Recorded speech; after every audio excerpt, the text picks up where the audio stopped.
Hi. Um, One of the other films I've been watching during the course of this week has been Tremors 2 Aftershocks. I saw the first Tremors many, many years ago. I think it was almost as soon as it came out on video. And it's great. I wouldn't say it's a classic, I wouldn't say it's a five-star movie, but it's a great example of a film that is quite scary in places, but also very funny. And it manages to balance the comedy and the scares perfectly, and it becomes a very enjoyable popcorn movie. Tremors 2 could have been a lot worse. There's no Kevin Bacon. His character's been written out. He and Rhonda, the geologist in the first movie, have apparently got married, which is great.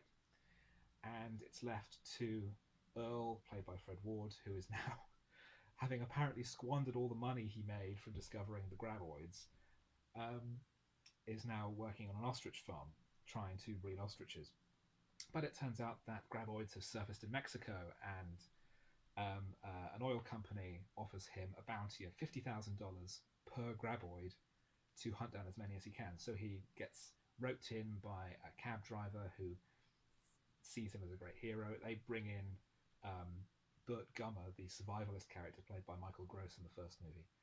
And there's more action involving tracking and hunting graboids. They have a scheme for blowing them up by driving little remote control cars packed with explosives around. And there's a new stage in the graboid life cycle. They give birth to little two-legged versions that, rather than sensing vibration, can only sense body heat. So they're deaf and blind, but they can sense body heat. So if you hide behind a wall, they can't find you.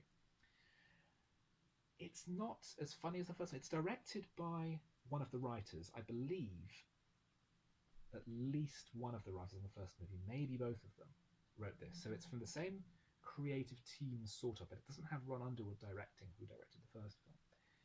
It is far from terrible. For a straight-to-video movie, it looks like it had a bit of money behind it, and the effects look just as good as they did in the first film. But it's not quite as funny. It's not quite as engaging. It's trying to do something different. It's trying to move forward. And that should be lauded. But it's not really doing enough that's different from the first film to distinguish itself as anything more than a copy with a few twists. But it could have been a lot worse.